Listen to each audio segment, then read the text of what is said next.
Smoke crawled over the sky like a living creature, hiding the stars that once brought peace to the night. The forest near Outpost 17 was burning. Fires cracked and flickered along the trees, and the sound of laser fire echoed between the rocks. The enemy had come without warning. No ships had been seen. No signals had been picked up. And yet, they were already here. Private Callan gripped his rifle tight, breathing heavily behind a shattered metal barricade. His heart raced. The others in his squad had fallen back, but he had stayed. Someone had to delay the attackers so the children and elders could escape into the evacuation tunnels. Someone had to be the shield. He fired into the dense green mist. Ahead, where the enemy's shadows moved quickly between broken trunks and smoke. They were not machines, they were alive. Alien soldiers in dark living armor, built for speed and silent killing. But Callan had seen worse growing up. An orphan's life on Earth taught him one thing: survive by never giving up. A high-pitched screech broke the moment. A tall figure leapt from the trees and landed just a few feet away. Callan spun and aimed. But the figure didn't attack. She stood still, her green skin shining under the red glow of the fires, her long red hair floating in the hot wind. Her golden eyes locked onto his, wide with recognition. He froze. She wasn't just another enemy. He knew that face, those eyes. That scar under her cheek, it couldn't be. His hands trembled, but not from fear.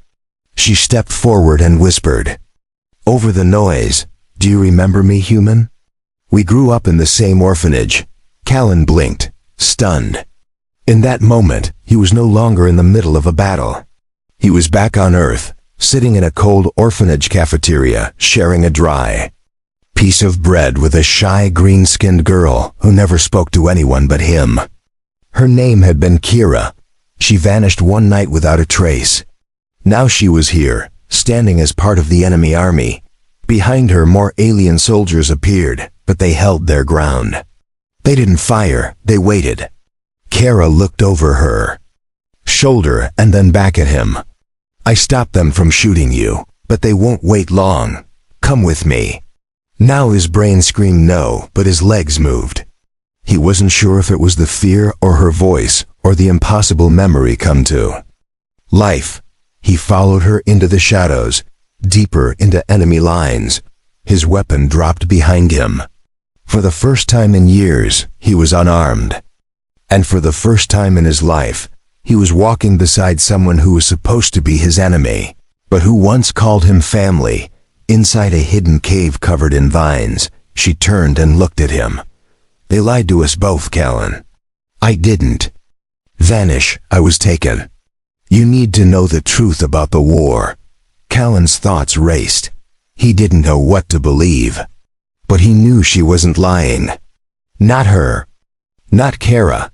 And if she was telling the truth, then everything he had fought for might have been built on lies. Asterisk. Kara's voice echoed through the narrow cave tunnel as they walked deeper beneath the jungle floor. The ground was damp, and the walls glowed faintly with bioluminescent moss. Callan kept glancing back, expecting alien soldiers to appear behind them, weapons raised, but no one followed. She had convinced them to let him live. That fact alone shook him more than any battle ever had. "You don't trust me yet," she said without turning around.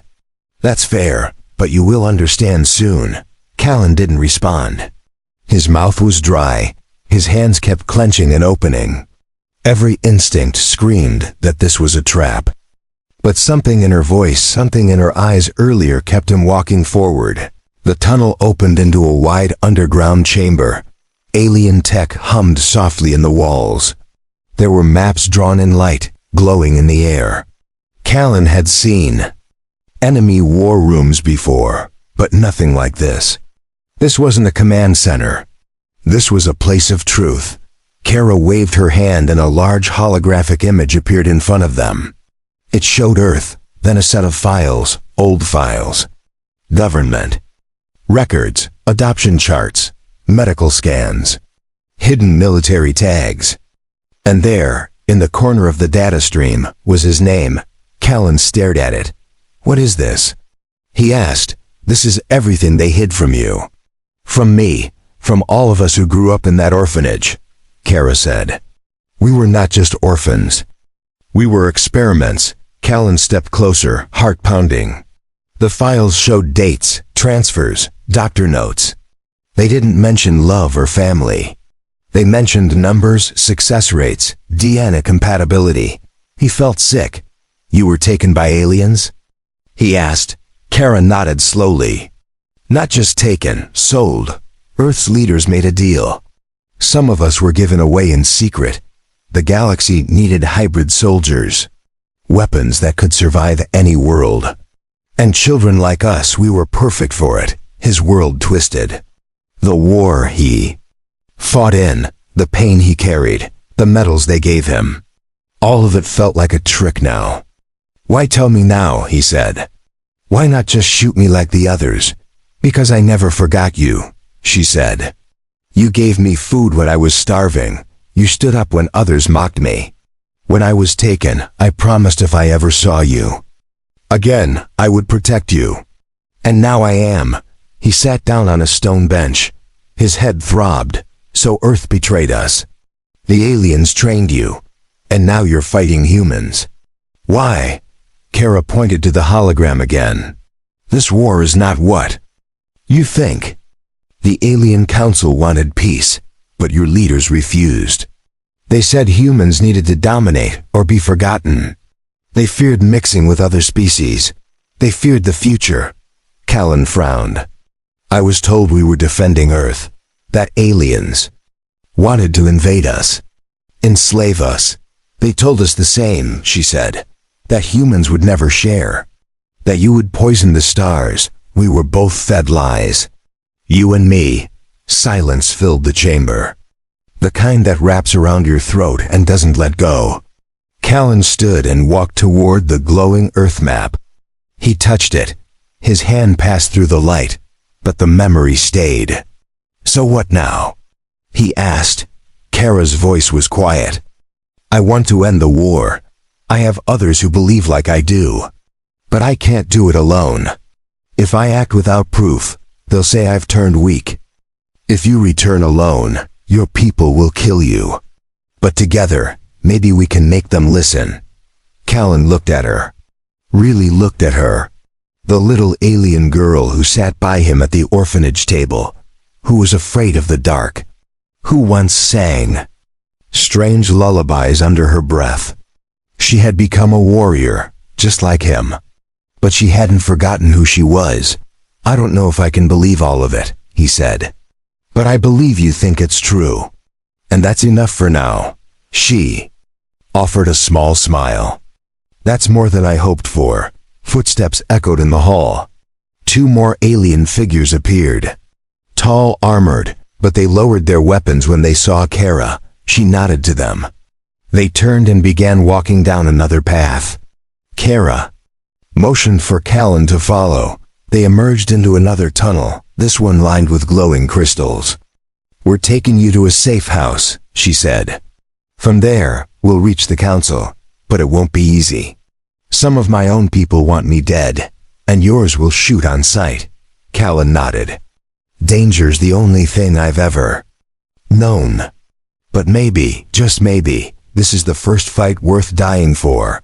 Kara looked at him with something between hope and sorrow. "Let's make sure you don't have to." The safe house wasn't safe for long. Kara's team moved fast through the tunnel system, guiding Callan past glowing roots and ancient stone walls. Each corner held tension. Every footstep behind them sounded louder than it should have.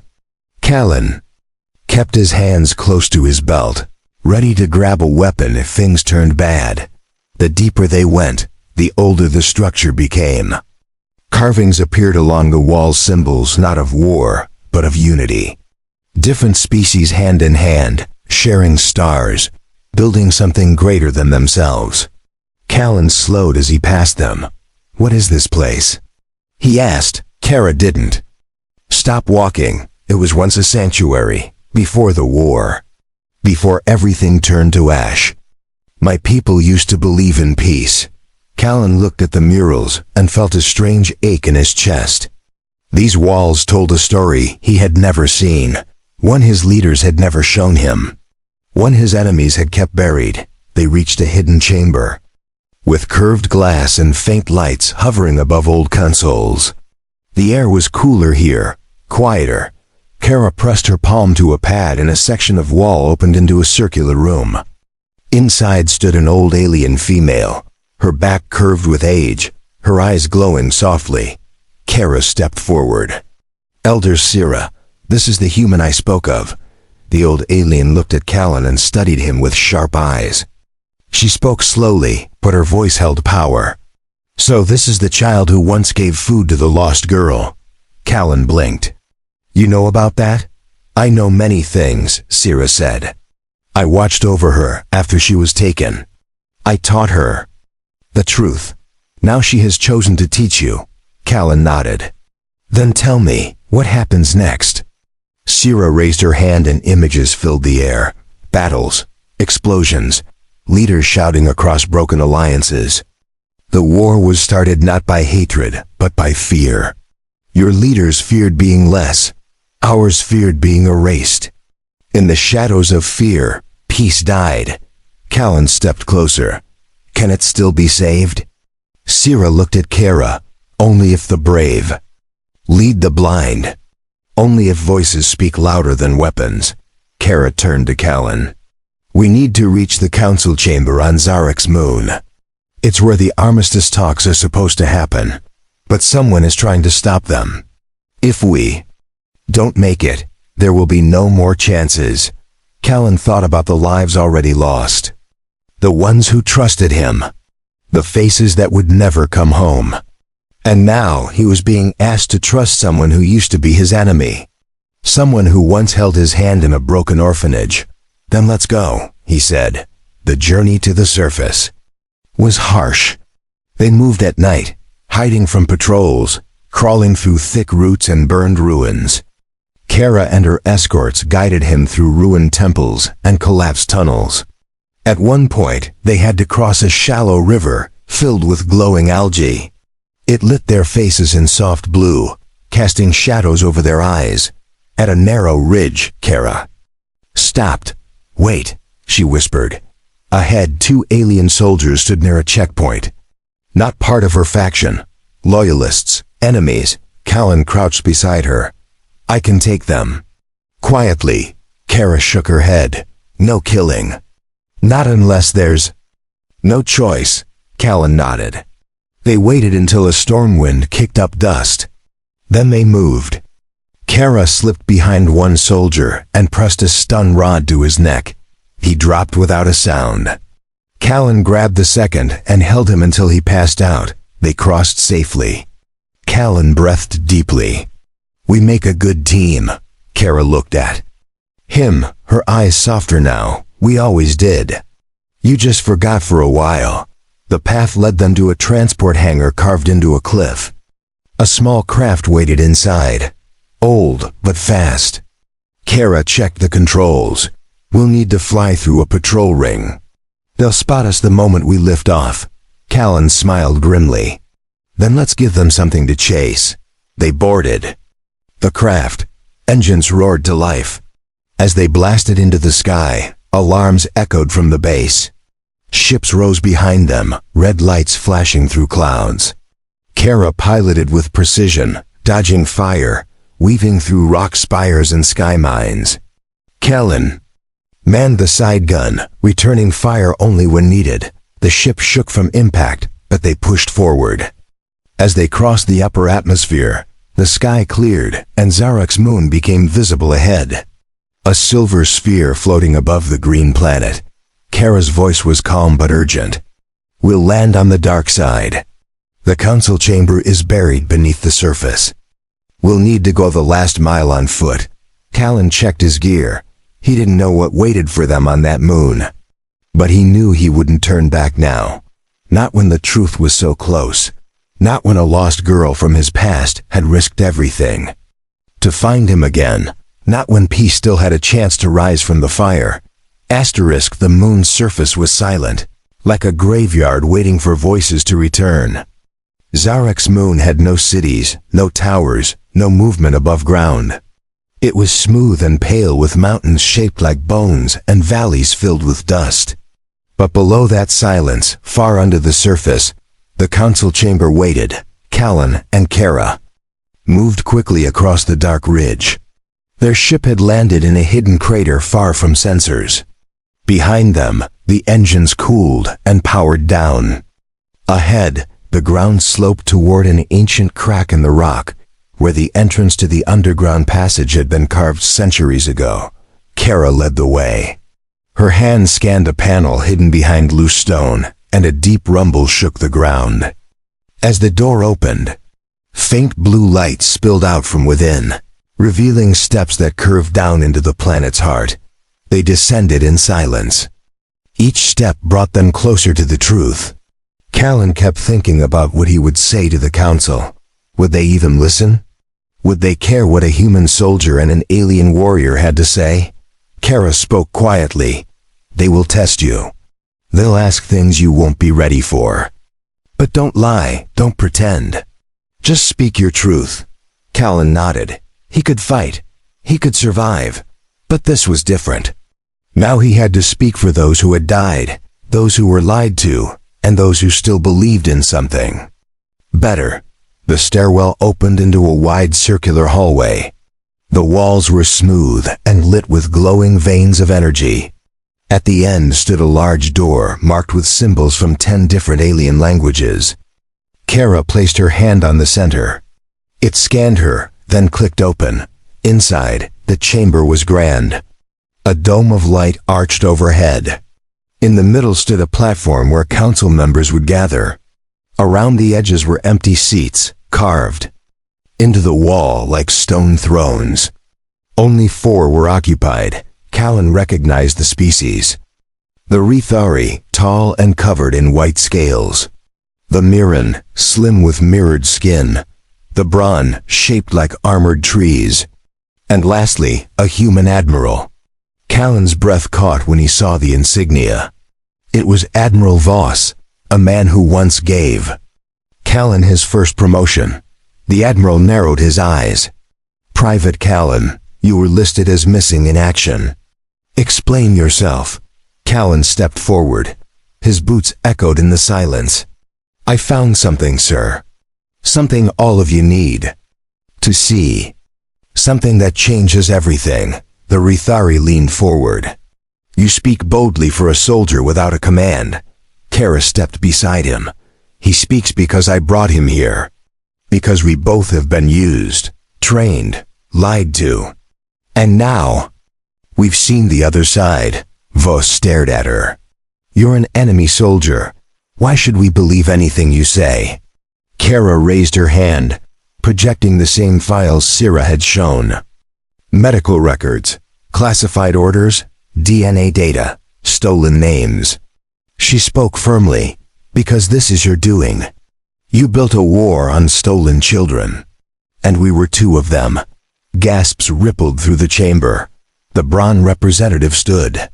These documents, they carry your seal, Admiral. Voss clenched his fists. Those are old files. They don't mean anything now. Callan stepped forward. They mean everything. I was told I was an orphan. That Earth had no room for me, but I was sold. She was taken. We were both turned into weapons. And now we're standing here, trying to stop the same people who built us from destroying everything. The Mirren delegate tilted her head. You ask us to believe your story and change our stance on the war. But why should we? Callan didn't blink. Because if you don't, you're choosing silence. You're choosing the same lies that started all this.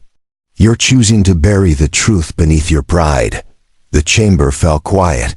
Kara took his hand. For a moment, no one spoke. Then, another door opened behind the council. A new figure entered. An old alien with black robes and glowing silver eyes. The Grand Arbiter. His voice filled the room like thunder wrapped in silk. I have heard enough. Let the final phase begin. All members must vote by dawn. War or peace, Kara whispered. We still have hours. But some will try to stop us for the vote, Callan nodded. Then we stand together until the last. Light fades. As they were led to a secure chamber to wait, Kara leaned against the wall and closed her eyes. Do you remember the song we used to hum in the orphanage? Callan smiled faintly. Not all of it. Just the part about finding the stars someday. Kara opened her eyes. Maybe that day is closer than we thought. The room they were given was quiet, but the silence didn't feel safe. It was too perfect, too clean. Kara walked slowly across the chamber, running her fingers along the smooth glass walls. Callan sat on the edge of the stone bench, watching the doorway as if something might crawl through it at any second. They gave us a luxury chamber to rest, Kara said. But not guards. That means they're not sure what to do with us yet. Callan nodded. Or they don't expect us to live through the night. Kara stopped moving. Her eyes narrowed. Someone's coming. The wall beside them flickered. A small panel slid open, and a figure stepped through the hidden passage. He wore dark robes, different from the council uniforms. His face was half covered by a mask. But his hand held a weapon, sleek and humming with power.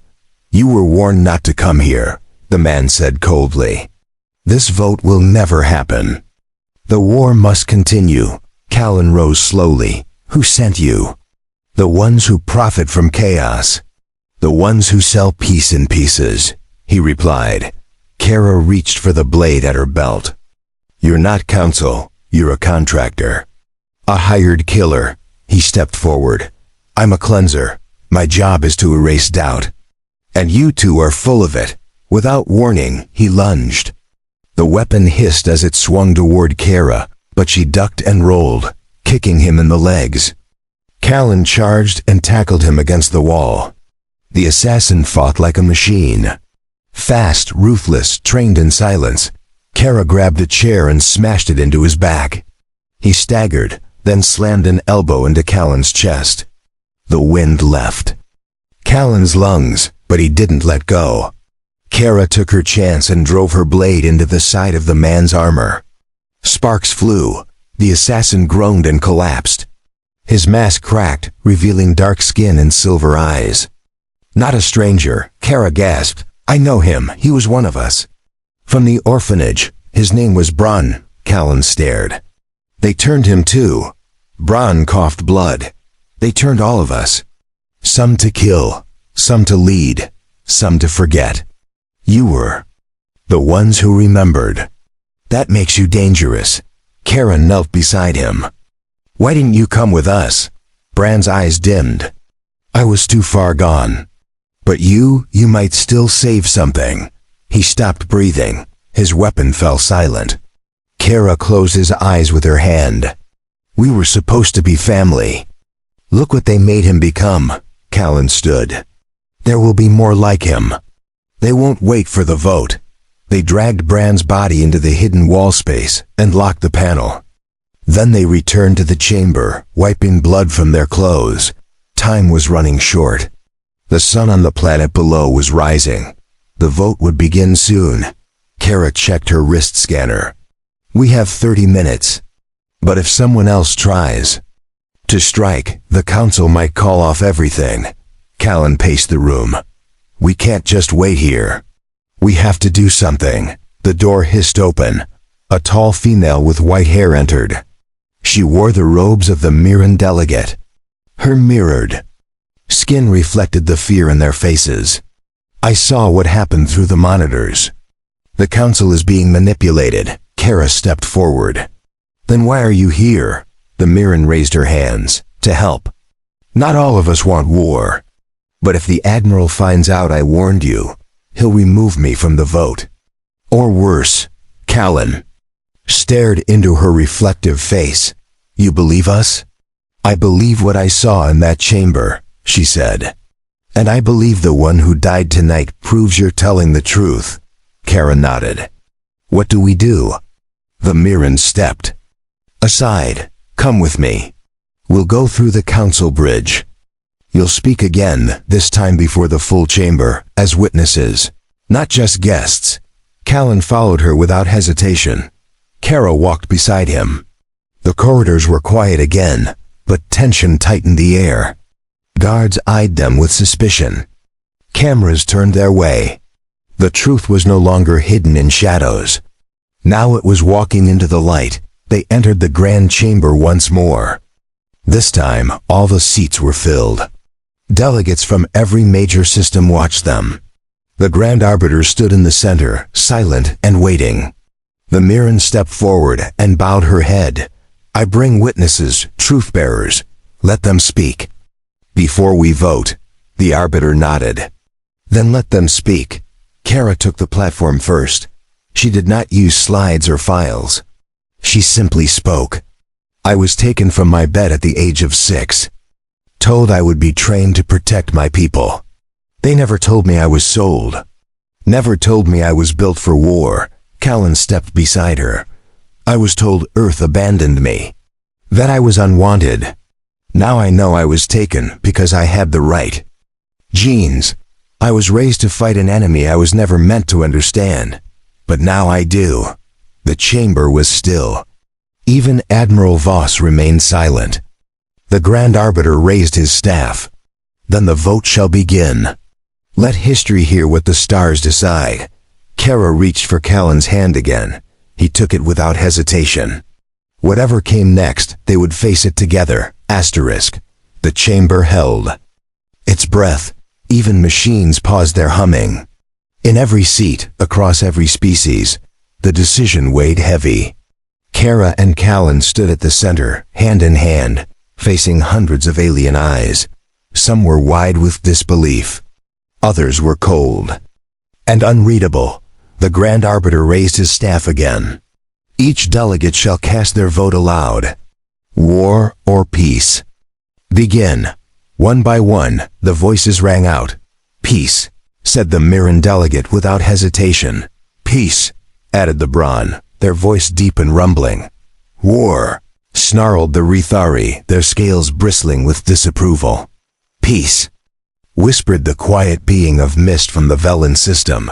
The vote moved on. More spoke, some in favor of ending the bloodshed, some clinging to old fears. Callan counted each one silently. Kara squeezed his hand tighter with every breath. It came down to the final vote. Admiral Voss stood slowly. He looked around the chamber. My fellow council members, he said, what these two have shown us is disturbing. But truth, even when painful, must not blind us to danger. We cannot undo the past. We can only move forward with strength. He paused. I vote for war. Gasps erupted. Kara's heart dropped. Callan stepped forward. You trained me to protect Earth, Admiral. Now you're protecting your own lies. The Grand Arbiter lifted his hand for silence. The votes are tallied. 11 for peace. 11 for war. A hush spread like ice. A tie. In such moments, the Arbiter continued, the tie is broken by the neutral voice. The voice of the archive. From the chamber wall, a section opened. A being floated forward. It was not of flesh, not of bone, a construct. The last surviving artificial being of the First Era. The archive. Created to serve truth and logic above politics. Its voice was smooth and layered. I have reviewed all data, all testimonies, and the hidden communications between those who wish this war to continue for profit. I cast my vote for peace. The chamber erupted. Some stood and cheered. Others slammed fists in rage. The decision was made. The war was officially over. Kara felt her knees weaken. Callan caught her before she fell. She looked up at him, tears in her golden eyes. We did it. But not all were ready to accept it. Admiral Voss didn't sit. He reached into his coat and pulled a hidden control stick. He pressed it. The floor beneath the central platform cracked. A panel opened. From it rose a small humming device. A black orb pulsing with red light. Callan's eyes widened. He brought a failsafe. Kara pulled him back. It's a detonation drone. One that erases data and people together. The arbiter shouted, "Guards, stop him!" But Vos had already triggered the timer.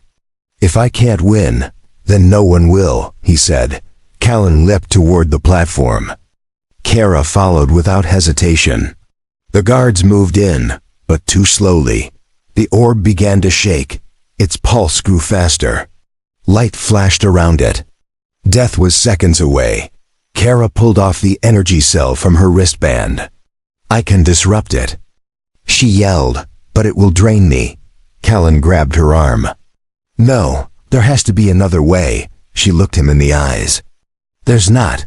I was built for war, remember? But maybe I can end it properly, without waiting for permission." She jammed the cell into the base of the device. Sparks burst out. The orb screamed in soundless energy. Then silence. The light faded. The danger vanished.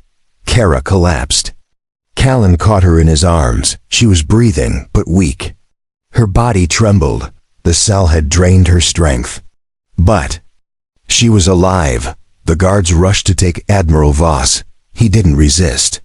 He just stared at Kara with something between hatred and shame. The arbiter turned to the others. "Let this day be remembered, not just for a vote, but for the courage of those who chose truth over fear." Callan lifted Kara slowly. She leaned her head against his chest. "Are we really free now?" she whispered. "Not yet," he said. "But the door is open.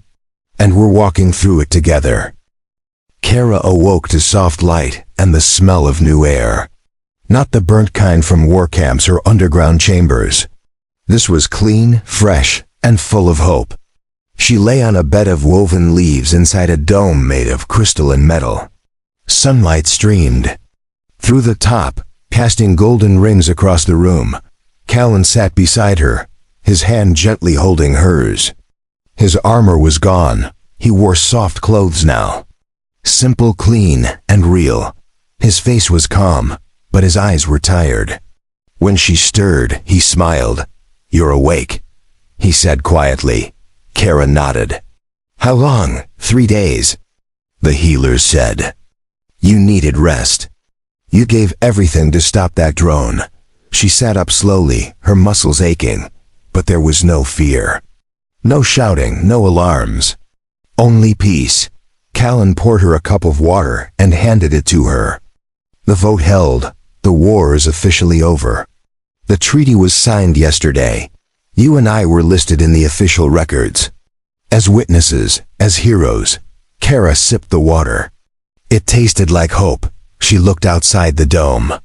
Trees were growing, in strange shapes mixing human and alien roots. Children played in the distance, some with skin like hers, some with skin like his. All laughing, all free. "What is this place?" she asked. "It's called Haven, a shared zone. Built for those who want to start fresh. Refugees, survivors, dreamers. People like us." Kara stood and walked slowly to the open archway. The wind touched her skin like a welcome. She saw buildings in the distance, some tall and metal, others soft and grown from living roots. No weapons, no guards. Just life. Callan joined her at the edge. "We were offered medals, positions, power. We said no. We asked for this instead. A chance to live, together." Kara looked at him with wide eyes. "You mean it?" "I do. We've been fighting our whole lives. I want to build now. With you." Tears welled up in her golden eyes. She had been taken from her childhood, turned into something sharp. But Callan, he had always been the piece of her that stayed soft. They walked together down a stone path lined with glowing flowers. People nodded at them as they passed. Some were human. Some were alien. No one looked with suspicion. Only gratitude. In the center of the settlement stood a tall monument. Carved into its surface were the names of the fallen. At the base, 2 small carvings. A slice of bread and a pair of intertwined hands. Kara touched the stone. They remembered. Callan nodded. That day in the orphanage. You gave me half of what little you had. Now the galaxy knows that moment. Saved us all. Later, as the sun dipped low and the stars began to shine, they sat beneath a glowing tree. Music played in the distance. Children danced near the fire. Kara leaned against Callan's shoulder, her body still healing, but her soul finally quiet. I never thought we'd reach this, she said. Neither did I, he replied. But you pulled me from the fire, twice, first in the orphanage. Then in that cave, she smiled. You never let go of me. Not even when I became a soldier. Not even when we stood on opposite sides. They watched the stars in silence. Then Kira pointed to one, that one. We used to pretend it was our real home, far away, safe. Callan looked up. Maybe one day we'll visit it. For now, I think we found something even better. The stars blinked softly above them. A soft breeze moved through the grass. Somewhere nearby, a small group began singing an old lullaby. Kara recognized it. It was the one they sang in the orphanage. Someone had remembered the tune. Callan looked at her. Do you want to stay here? She nodded. Yes, for the first time in my life I don't want to run or fight. I just want to stay. Callan leaned forward, pressing his forehead against hers. Then we stay. And tomorrow we plant something new. Together, as night settled in, the stars above seemed to shine a little brighter. Two children, once forgotten by the world, had changed its course. Not with guns, not with power, but with memory, truth, and the courage to see each other as more than enemies. And now, they had everything they once dreamed of, a home, a future, and each other. Asterisk 6 months passed since the war ended. 6 months since the votes, the explosion, and the moment when everything changed. On Zarek's moon, where they once fought to speak, now stood a peaceful colony filled with light and laughter. Kara walked through the open market with a basket in hand. Fresh fruits glowed with colors from two worlds. Human tools rested beside alien crafts. People greeted her with nods, children waved, and music played from a booth near the square. She stopped by an old merchant stall where a gruff bronze elder carved shapes from stone. His fingers moved slowly, but his eyes were warm. Kara, he said with a smile. You came back, she nodded. I'm looking for something special. A gift for someone who never asked for anything, the elder chuckled. That sounds like Callan. She smiled and picked up a smooth white stone shaped like a star. Yes, that's him. Back at their home, Callan was in the garden. He knelt in the soil, planting rows of alien herbs beside earth vegetables. His hands were dirty, but his mind was calm. He looked up as Kara approached. You're late, he said. I had to find something, she replied, handing him the stone. He looked at it, turning it in his fingers. A star? The same one we used to talk about. The one we called ours. Callan nodded. Let's put it near the tree. They walked together to the edge of their garden, where a young tree grew. It had human roots but alien branches. Flowers that bloomed only when touched by both moons. At the base, a small stone rested with the words, We grew up forgotten. Now we grow together. Kara placed the star beside it. The tree shimmered slightly as if it recognized the gift. Light moved through its leaves. A breeze stirred the petals. Callan took Kara's hand. He looked at her. Do you ever miss it? The war? She asked. No, the old days. The orphanage. The stories. Even the fear. It felt like we were waiting for something bigger. Kara sat on the bench near the tree. I miss the quiet moments. The ones where you shared food even when you were hungry. The ones where we imagined we could escape together. Callan joined her. And now we have.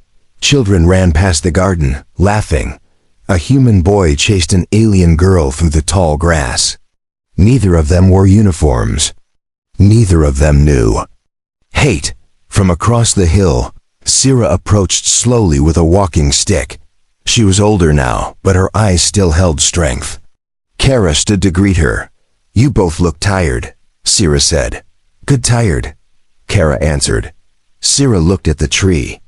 "This place is becoming something beautiful. Do you know why?" "Because we chose it," Callan said. Sira nodded. "Because you remembered. And because you let others remember too. That is how peace lives, not by forgetting war, but by choosing to stop repeating it." They offered her tea and sat with her until the sun lowered. Shadows stretched long across the grass. In the distance, a new ship landed. Refugees, families, new voices ready to join the future. The past was still remembered, but it no longer controlled them. Callan stood and walked to the gate. A boy with bright red eyes waited nervously. "Is this where the orphans live?" he asked. Callan smiled. "It used to be. Now it's where they heal." The boy looked up at the sky. "My planet is gone. I don't have anyone left." Kara stepped beside Callan. "You have us now." They brought him inside, gave him food, and let him rest. No long speeches. Number. Promises, just warmth. Just truth. Later that night, Kara sat by the tree again. Callan joined her. The stars were clear. The same stars from their dreams. The same ones they once wished on as forgotten children. "We should name this place," Kara whispered. Callan nodded. "What do you want to call it?" She thought for a long moment. "Home," he smiled. "Then that's what it is. Above them, the stars continued to shine. Not as distant wishes, but as reminders. That even those who were once left behind could rise. That even broken beginnings could lead to something whole. And that when two hearts remember each other, no war, no lie, and no power can erase what they build. Because they didn't just survive, they grew together forever.